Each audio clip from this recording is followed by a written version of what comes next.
ओम शांति। आज मीठा बाबा जब सभा को देख रहा है तो रूहानी बाप अपने रूहानी बच्चों को देख रहा है और उसमें भी बच्चों की रूहानियत को देख रहा है।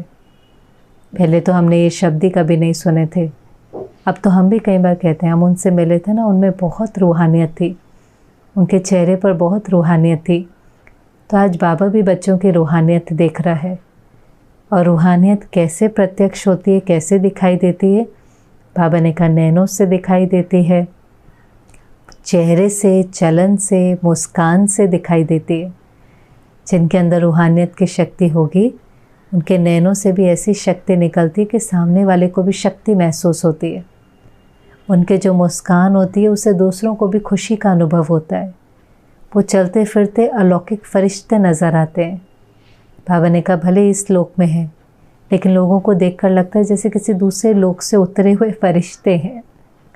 तो ये रूहानियत हमें दिखाई देती है, हम भी देखते हैं, बाबा भी बच्चों की देख रहा है। और हमें भी वैसे तो पता ही है कि इस रूहानियत का आधार क्या है।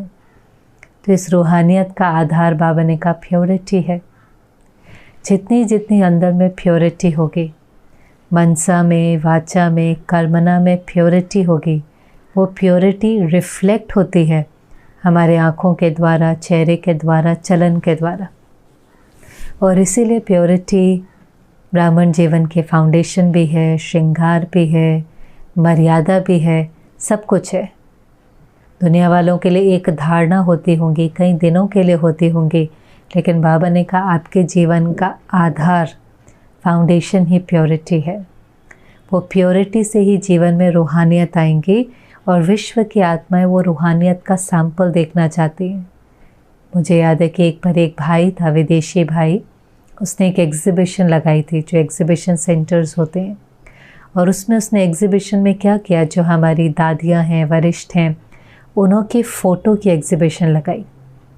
और कुछ नहीं, बहुत यूनिक एग्ज़िबिशन थी। केवल जैसे आज भी हम मधुबन आदि का भी जाते हैं तो हम देखते हैं ना, चाहे ब्रह्मा बाबा का फ़ोटो है, प्रकाश मणि दादी का है, ऐसे बहुत सारे जो वरिष्ठ आदि रत्न थे, तो उनकी बहुत सुंदर फ़ोटो उसने लगाई।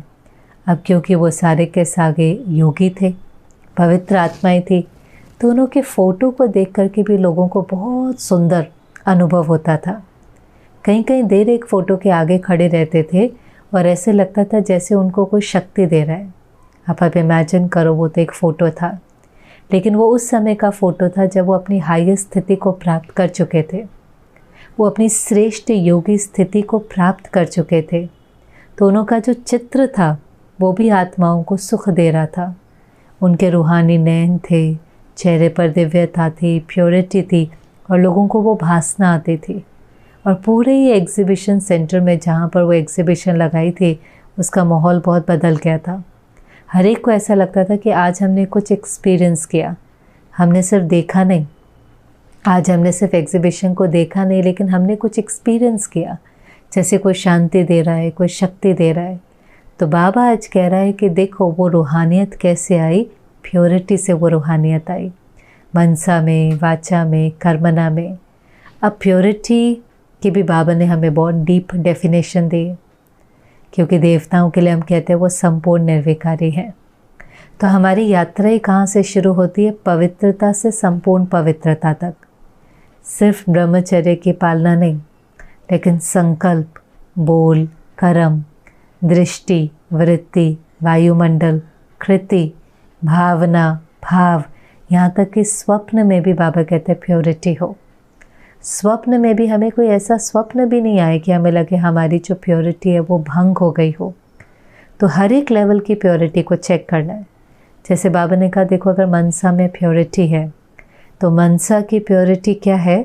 हर संकल्प जो मन में उठेगा वो श्रेष्ठ होगा, पवित्र होगा, वो हमें भी शक्ति देगा, औरों को भी शक्ति देगा, जिसको बाबा कहता है शुभ चिंतन और शुभ चिंतक, शुभ भावना। ये सब मन में ही तो हो रहा है ना। चिंतन भी श्रेष्ठ है, भावना भी श्रेष्ठ है, तो वो हमें भी शक्ति देता है। आज हम ही अगर गलत सोचना शुरू कर दें तो हमारी भी शक्ति धीरे धीरे कम हो जाती है, और जिसके बारे में गलत सोच रहे हैं वो वाइब्रेशन उनको जाता है, उनकी भी शक्ति को कम करता है और वायुमंडल को भी नेगेटिव बनाता है। तो बाबा कहते वास्तव में यही तो मनसा सेवा है। श्रेष्ठ सोचना, श्रेष्ठ संकल्पों का दान औरों को देना, इसी को ही मनसा सेवा कहेंगे। माना आपने अच्छा सोचा और वो वाइब्रेशन अन्य आत्मा को जाकर के सुख की अनुभूति कराता है। ऐसे ही बोल है। अब बोल भी जो हम बोलते हैं वो कैसे हो? शुभ बोल हो, श्रेष्ठ बोल हो। तो हमारे बोल हमें भी सुख शांति का अनुभव कराएंगे, औरों को भी सुख शांति का अनुभव कराएंगे। बाबा ने बोल के ऊपर बहुत बोली चलाई है कि बच्चे आपके बोल अलौकिक हों, फरिश्तों जैसे हों, स्वमान बढ़ाने वाले हों। कोई बोल ऐसा नहीं हो जो किसी को दुख दे। रोब के बोल, टॉन्ट करने के बोल, यहाँ तक कि बाबा कहते हैं मजाक भी ऐसा नहीं होना चाहिए जो किसी को दुख दे। रमणीक होना अच्छा है, लेकिन ऐसी रमणीकता नहीं जो किसी को दुख दे। तो बोल भी पवित्र, फिर कर्म भी पवित्र कौन से होंगे? जो कर्म योगी स्थिति में किए गए, वो कर्म जो हमने बाबा की याद में किए हैं, वो कर्म योगी स्थिति साधारण कर्म भी महान दिखाई देंगे। स्थिति बहुत हल्की दिखाई देंगी। औरों के लिए भी हम सैंपल होंगे कि देखो ये सब कुछ कर रहे हैं, कर्म कर रहे हैं, लेकिन भारी नहीं है, बहुत हल्के हैं, चिंता नहीं कर रहे, किसी को डांट नहीं रहे, भारी नहीं। आजकल लोग कर्म करते हैं तो प्रेशर में करते हैं, तनाव में करते हैं, लेकिन कर्म ऐसा जो बाबा की याद में किया जाए, वो कर्म हमें भी सुख दे, औरों को भी सुख दे। तो बाबा ने कहा अपने हर लेवल की प्योरिटी को चेक करो। ये प्योरिटी जो बाबा हमें हर बार कहता है कि सिर्फ ब्रह्मचर्य की पालना नहीं, लेकिन ब्रह्मचारी। ब्रह्मचारी का मतलब क्या है? हमारा हर संकल्प, हर बोल, हर कर्म ब्रह्मा बाप के समान हो।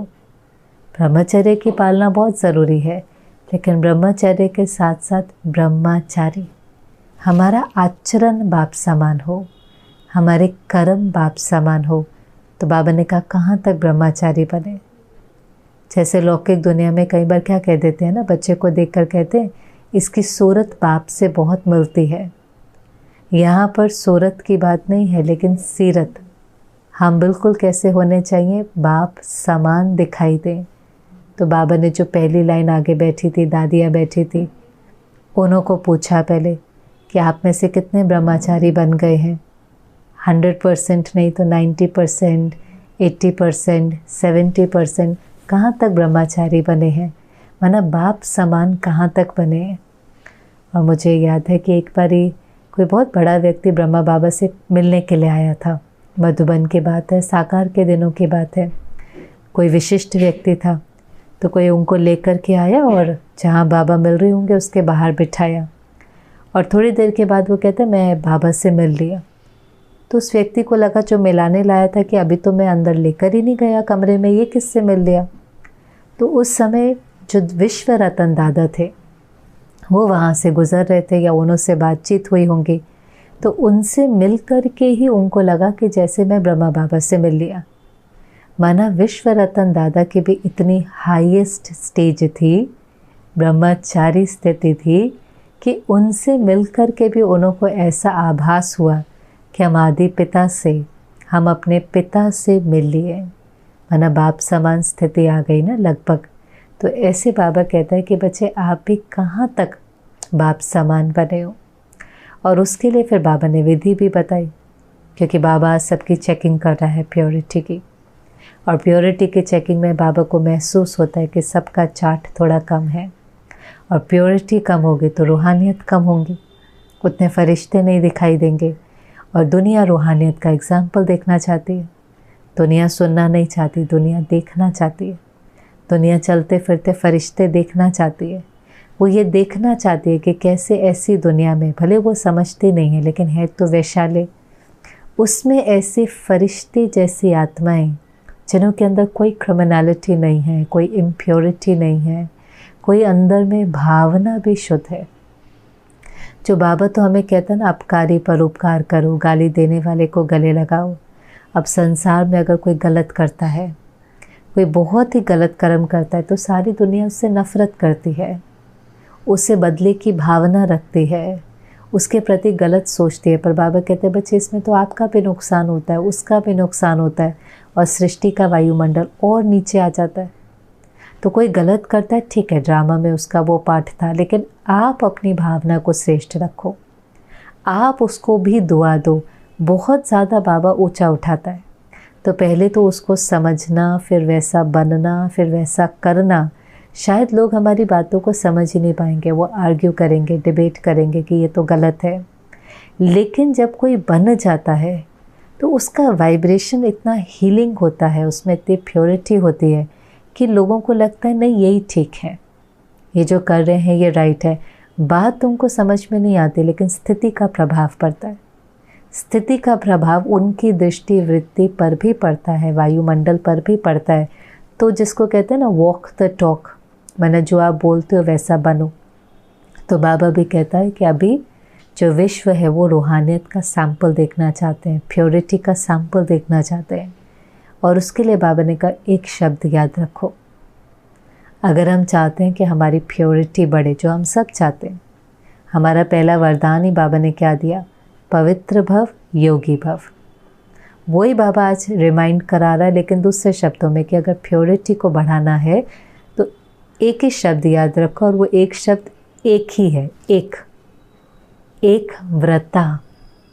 एक व्रता का मतलब क्या है, कमिटेड टू वन, माना हमारे जीवन में हमारा एक बाबा संसार है और किसी के ऊपर हम डिपेंडेंट नहीं है।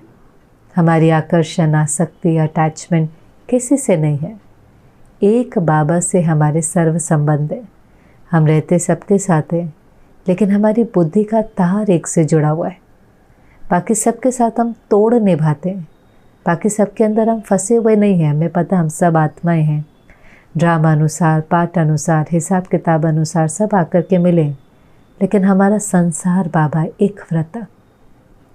बाबा ने कहा जहाँ एक व्रता होगी वहाँ सहज एकाग्रता होगी। नेचुरल सी बात है, बुद्धि कहाँ भटकती है। अनेक होते हैं तो बुद्धि भटकती है। अनेकों से अगर कुछ प्राप्ति हो रही होती है तो अनेकों में बुद्धि जाती है, कभी देह में, कभी संबंधी में, कभी पदार्थों में। लेकिन जब सर्व प्राप्ति आपको एक स्थान से हो रही है तो बुद्धि एकाग्र हो जाती है। और जब बुद्धि एकाग्र होती है तो उसके लिए एक की श्रीमत पर चलना सहज हो जाता है। एक मत, वो एक क्या कहता है, उसकी क्या मत है, वही टीचर है, वही बाप है, वही गुरु है, उसकी मेरे प्रति क्या शिक्षा है, क्या मत है, उस पर चलना सहज हो जाता है।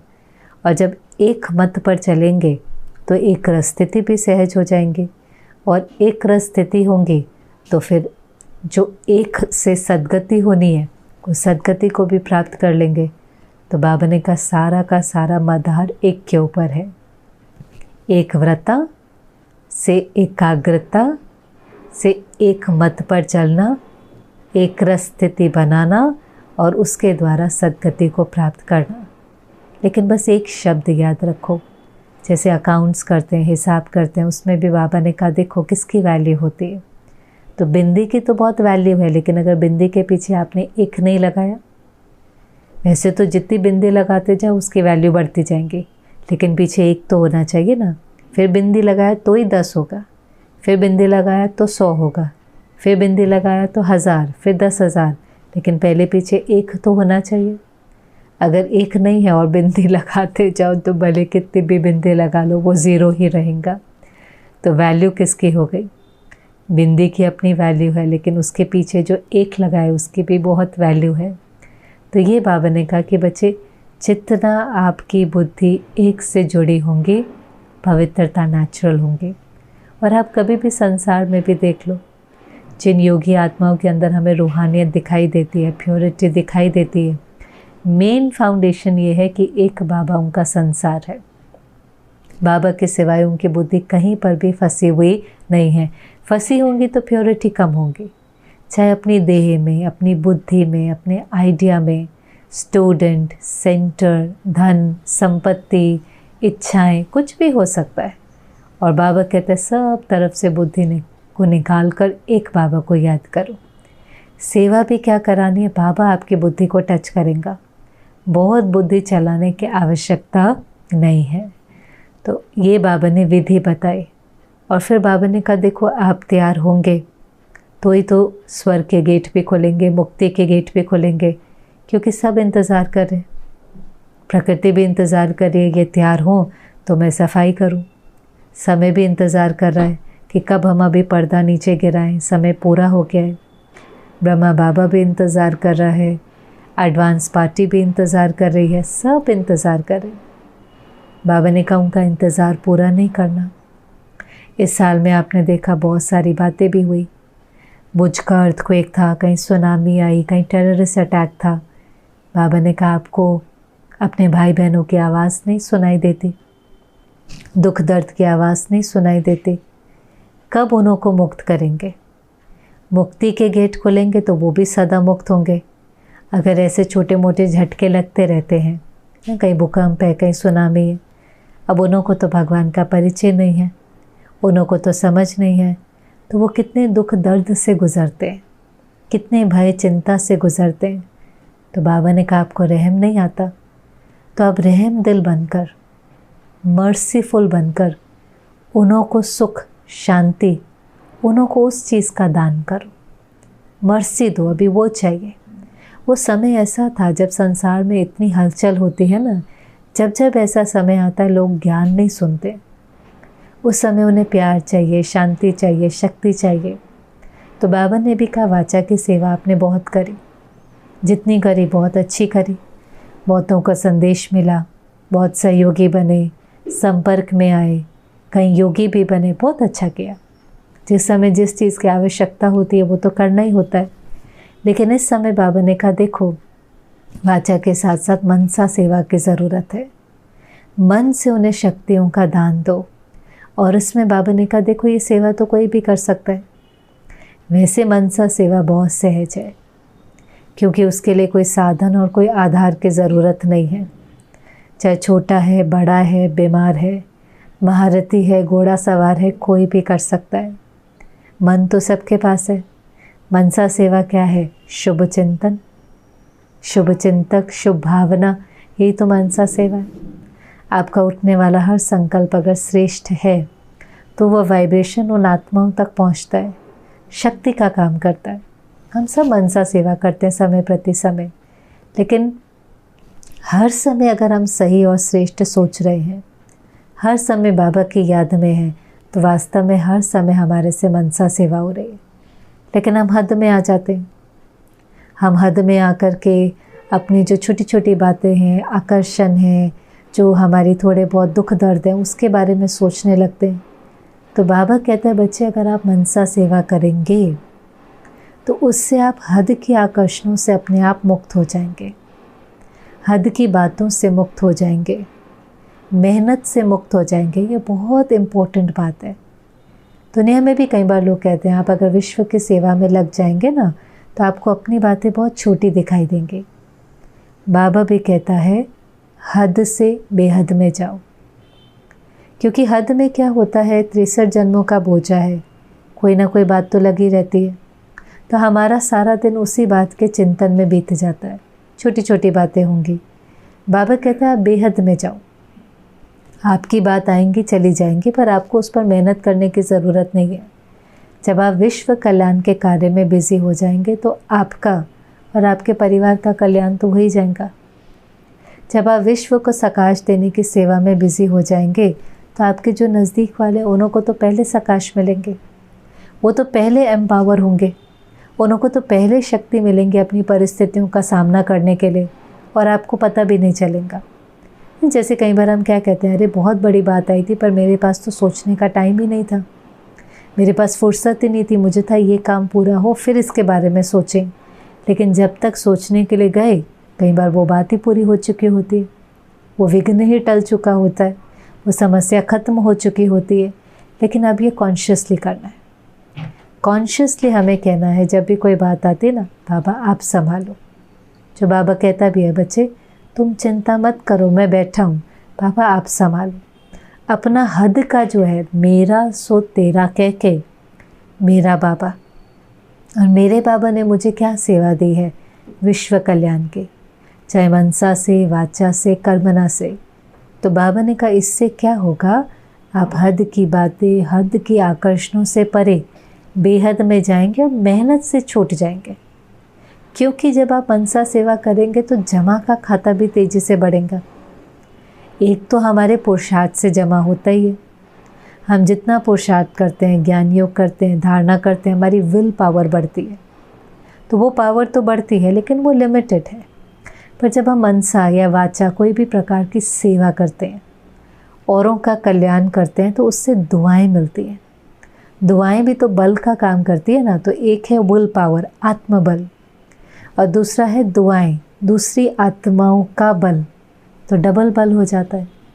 तो जब डबल बल, और वैसे तो ट्रिपल बल है, परमात्म बल, आत्मबल भी है, विल पावर भी है, पुरुषार्थ से भगवान हमारा साथी है तो उसकी सर्व शक्तियाँ भी हमारे साथ हैं, और तीसरा दुआओं का बल।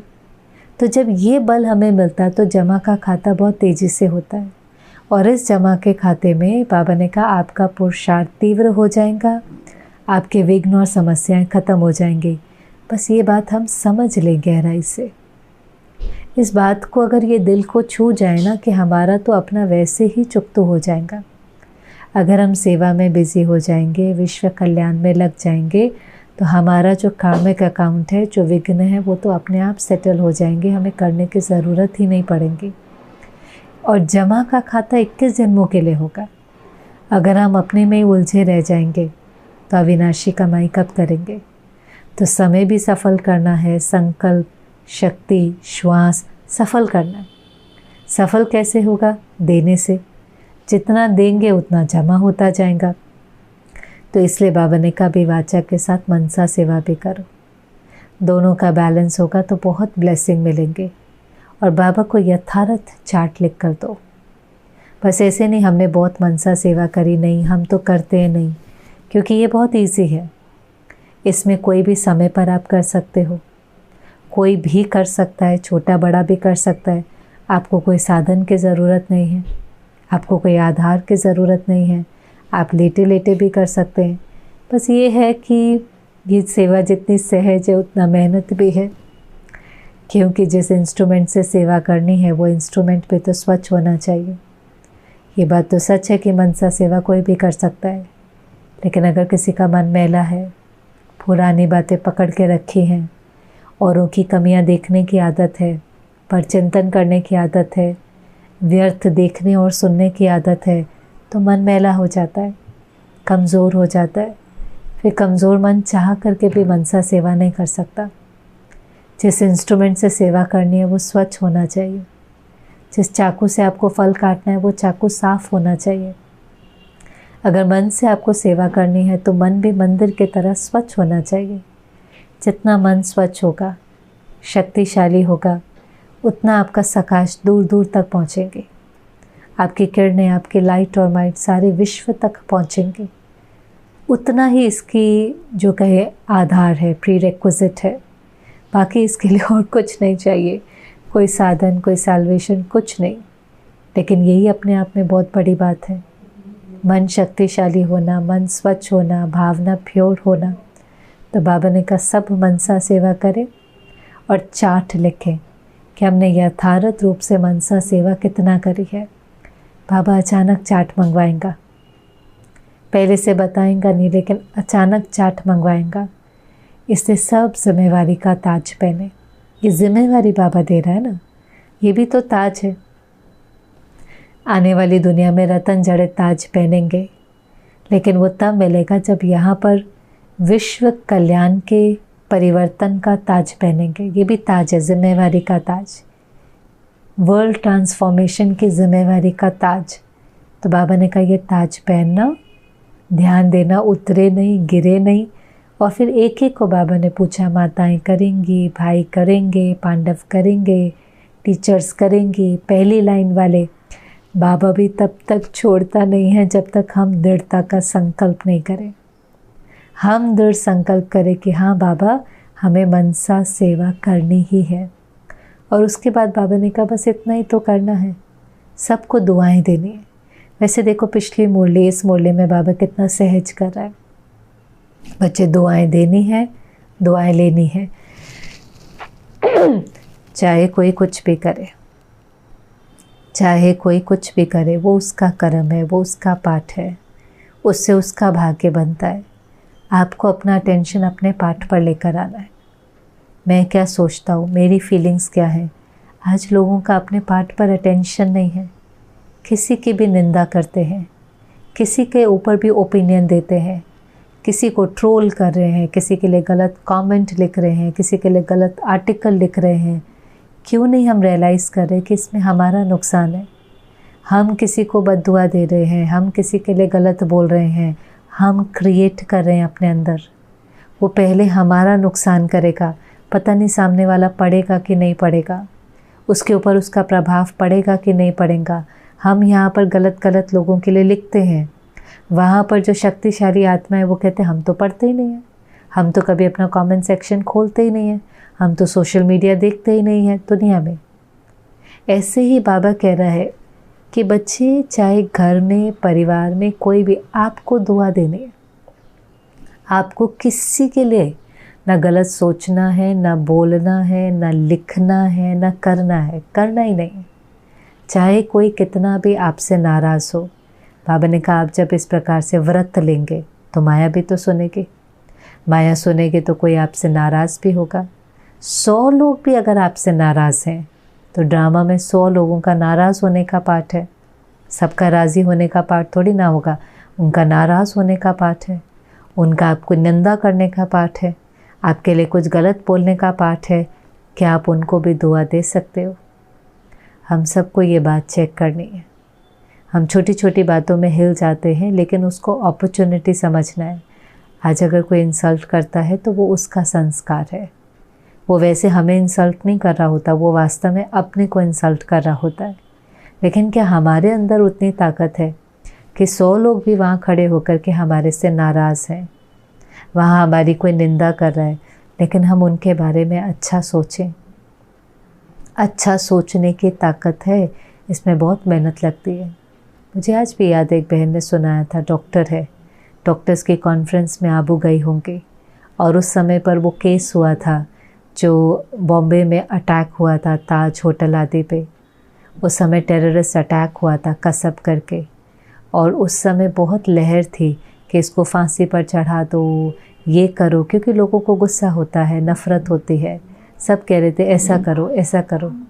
और यहाँ पर आकर के उन्होंने किसी सेशन में सुना होगा जहाँ पर उन्होंने कहा होगा कि नहीं, हमें तो इसके प्रति भी शुभभावना रखिए कि इस आत्मा ने जो कर्म किया उसकी भोगना तो उसको मिलेंगे ही, लेकिन उसको भी इतनी ताकत मिले कि वो अपने हिसाब किताब को चुकता कर सके, वो अपने इस कर्मों को फेस कर सके। वरना जो बाबा कहता है कि बच्चे अजामिल जैसी पापी आत्मा के प्रति भी जैसे बाबा उसके प्रति रहम दिल है, उसका कल्याण करता है, आपको भी करना है। कानून अपना काम करेगा, गवर्नमेंट अपना काम करेगी, सिस्टम अपना काम करेगा, लेकिन हम किसी के प्रति नफ़रत और रिवेंज की भावना रखकर हम अपने कर्मों को क्यों खराब करें? फिर वो हमारा संस्कार बन जाएगा। आज लोगों का संस्कार बन गया है, नफ़रत करना, गुस्सा करना, रिवेंज लेना, ये संस्कार पड़ जाता है। हमें लगता है ये राइट है, हमें गुस्सा आना चाहिए, क्योंकि अभी भी कुछ ना कुछ सीन होती रहती है, आप सब देखते हैं। लेकिन इतना गुस्सा करके क्या होगा? गुस्सा करके कुछ बदलता नहीं है। जो करना है करें, प्रोटेस्ट करनी है प्रोटेस्ट करें, आवाज़ उठानी है आवाज़ उठाएं, कानून की मदद लेनी है कानून की मदद लें। बाबा तो मना नहीं करता, बाबा भी कहता है कि इस अति के समय पर हमें भी लॉ का सहयोग लेना पड़ता है, लेकिन अंदर तो लॉफुल होकर चले, अंदर तो लवफुल होकर के चलें, क्योंकि अगर वैसे नहीं चलेंगे तो कैसे हिसाब किताब चुकता होगा, कैसे संसार का वायुमंडल बदलेगा। लेकिन इन गोये बातों को समझना, फिर वैसा बनना। इसलिए बाबा ने कहा व्रत लो, हमें दुआएं देनी है, हमें सबको राज़ी करना है, हमें दुख लेना भी नहीं है, हमें दुख देना भी नहीं है। कोई दुख दे तो भी नहीं देना है, कोई गाली दे तो भी नहीं देनी है, कोई धोखा दे तो भी। लोग टॉन्ट करेंगे, आपको बहुत धर्मात्मा बनने की ज़रूरत नहीं है, कॉम्प्लीमेंट ले लें। अगर कोई कह रहा है बहुत धर्मात्मा बन रहे हो, आप बहुत ऑनेस्ट बनने की कोशिश कर रहे हो, लोग कई बार ना हमारी अच्छाई को देख करके भी टॉन्ट करते हैं। आप उसको कॉम्प्लीमेंट की तरह ले लें, ये तो अच्छी बात है। सिद्ध करने नहीं जाएं, ज़िद करने नहीं जाएं, बस बाबा की श्रीमत पर आज्ञाकारी बनना है। बाबा कहते हैं यहाँ जो सहन करेगा वो शहंशाह बनेगा, यहाँ जो दुआओं का खाता कमाएगा उसके लिए असंभव संभव हो जाएगा। हम सब महसूस करते हैं कि जीवन में ऐसी घड़ियाँ आती हैं, धन काम नहीं करता, कॉन्टैक्ट काम नहीं करते, पोजीशन रोल काम नहीं करता, कुछ काम में नहीं आता। सिर्फ उस समय जो काम में आती हैं वो दुआएं। कई बार हम महसूस करते हैं अनजान व्यक्ति हमारी मदद करके चला गया, कोई धन का सहयोग देकर चला गया, कोई किसी को टचिंग हो जाती है वो हमारा कार्य कर देता है। ये सब क्यों होती है? क्योंकि दुआओं का खाता है। वो जो पॉजिटिव पावरफुल एनर्जी होती है वो असंभव को संभव कर देती है। इसलिए अभी दुआओं के बल को समझ ये खाता बहुत जमा करना है। सबके लिए बाबा ने कहा सबको करना है, क्योंकि बाबा ने कहा कई बार बच्चे बहुत चालाकी दिखाते हैं, होशियार हो जाते हैं। बाबा सब देखता है, अपने वतन के टीवी में सब देखता है। बाबा से कुछ छिपता नहीं है, पर रहम का स्वरूप है, इसे देखकर अनदेखा कर देता है, सुनाता नहीं है। बाबा कहते बाबा सुनाए तो आपको भी सोच पड़े कि बच्चे भी ऐसा करते हैं। पर बाबा ने कहा ब्राह्मण भी, जैसे खुद ही बाबा कहता है कि चालाकी करते हैं, चतुराई करते हैं, और कभी कभी हमें भी जब देखने में आती है तो हम कहते हैं अच्छा ये बहन भी ऐसे करती है, ये भाई भी ऐसा करता है। हमें भी कितना आश्चर्य लगता है।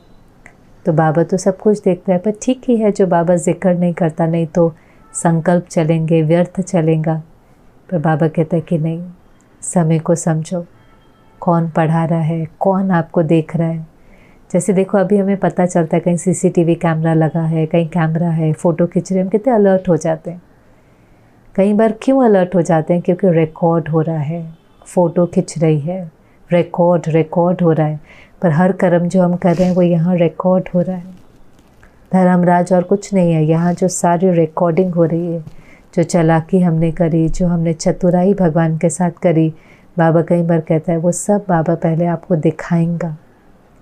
जैसे जज भी सज़ा देने से पहले उसको बताना पड़ता है ना, ये गिल्टी प्रूव हुआ। कई बार हम क्यों कहते हैं इतना लंबा लंबा हमारे केसेस चलते रहते हैं?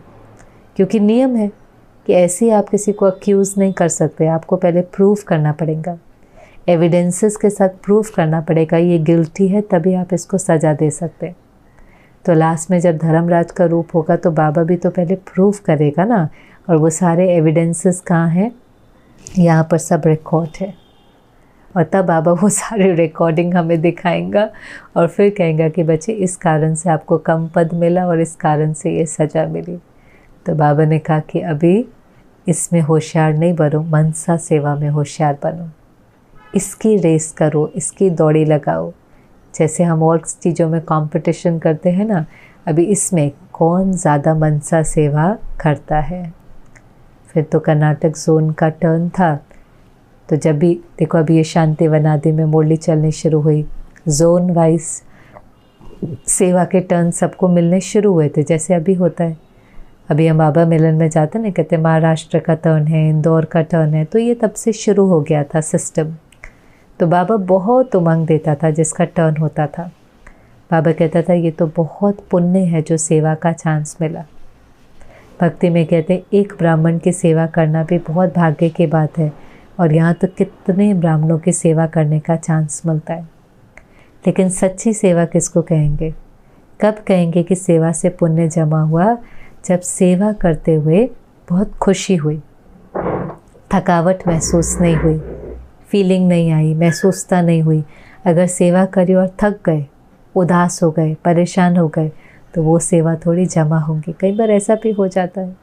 शरीर का थकना अलग बात है, आप सेवा कर रहे हैं तो कहीं तो शरीर थकेगा, फिर सोएंगे, वो थकावट दूर हो जाएंगे, पर मन थक जाता है, महसूस कर जाते हैं, फीलिंग में आ जाते हैं, डिस्टर्ब हो जाते हैं, कभी कभी डिस्टर्ब कर देते हैं, फिर उस सेवा से पुण्य जमा नहीं होता।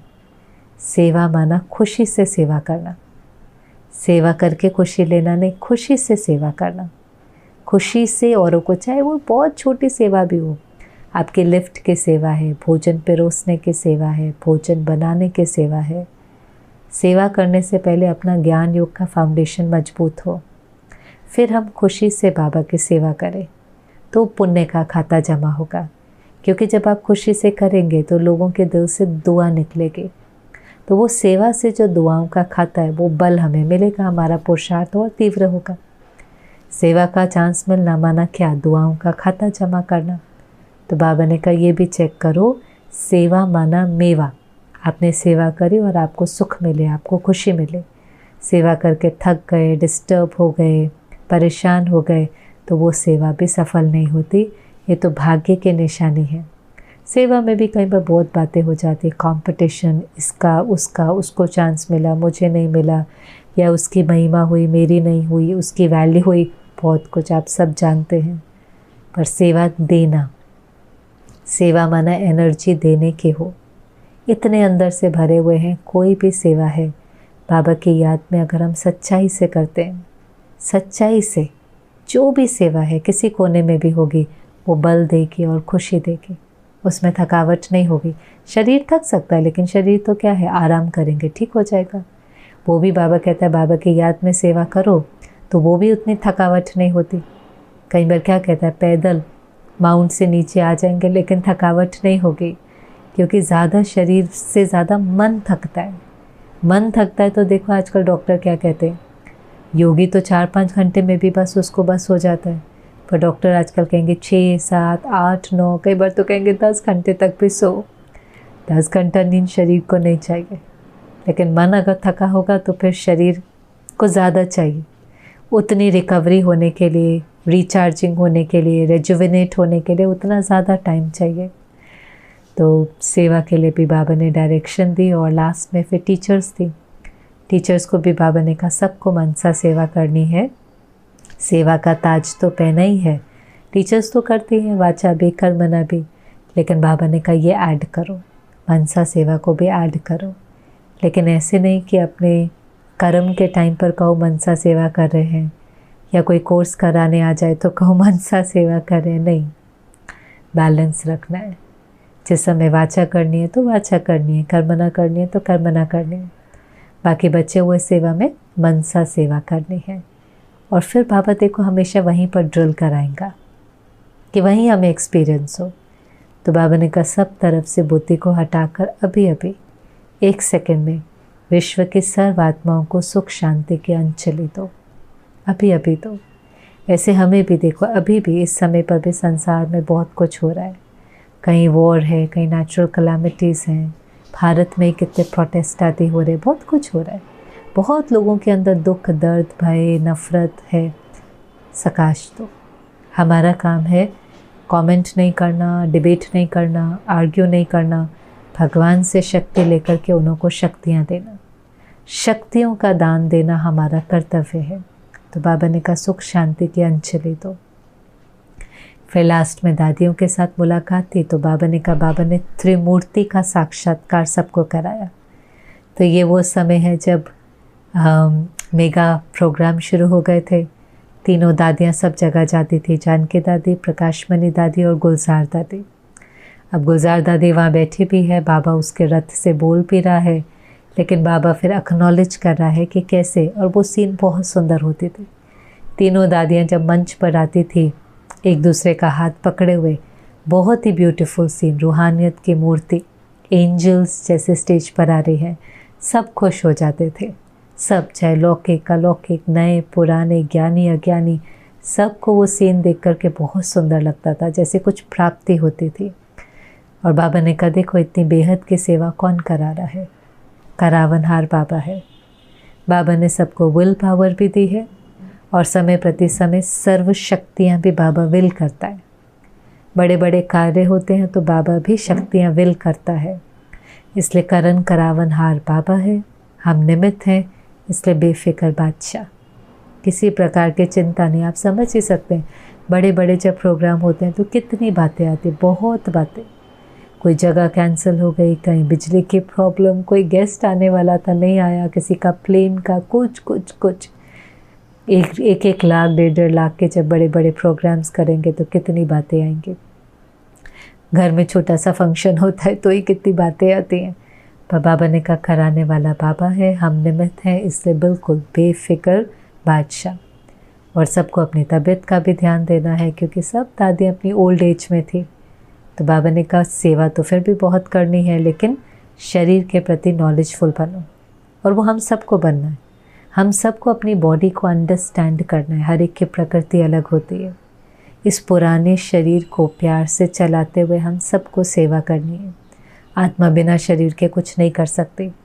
तो इस शरीर का ध्यान रखते हुए ये भी कोई कई बार हम कहेंगे नहीं नहीं हम तो सिर्फ सेवा करते हैं, अपने नींद का त्याग करके भी, अपनी एक्सरसाइज का त्याग करके भी, पर ये भी कोई बहुत समझदारी नहीं है।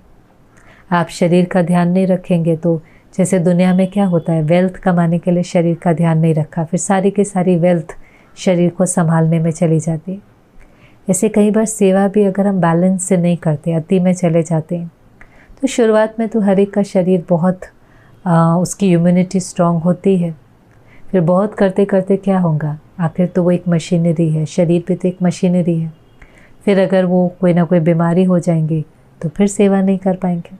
इसलिए बैलेंस, अपने खाने पीने का ध्यान देना, एक्सरसाइज का, नींद का, उसके बाद सारा समय सेवा के लिए है, मनसा से, वाचा से, कर्मना से। लेकिन वो बिना शरीर के आत्मा कुछ नहीं कर पाएंगे। तो शरीर के प्रति भी नॉलेजफुल होकर उसको भी प्यार देना होता है, उसकी संभाल करनी होती है, उसको सहयोग देना होता है, तो वो शरीर हमें सहयोग देता है।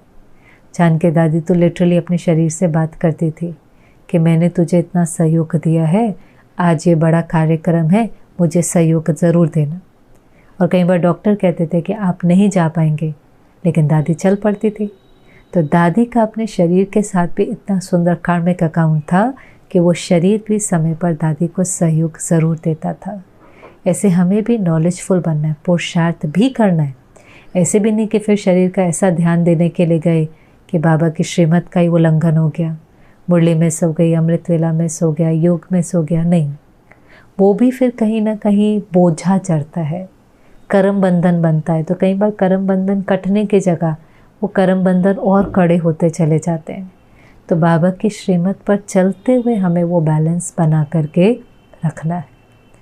तो एक मुरली में कितनी कितनी सारी बातें होती हैं, सूक्ष्म राज होते हैं। जो बात आपको अच्छी लगे आप ज़रूर कमेंट सेक्शन में लिखें, अपनी डायरी में लिखें, अपनी बुद्धि में उसको लिखें। तो और उसको हम अपने जीवन में धारण करते हुए संकल्प करेंगे कि हम भी बाप समान ब्रह्मचारी बन जाएं। ओम शांति।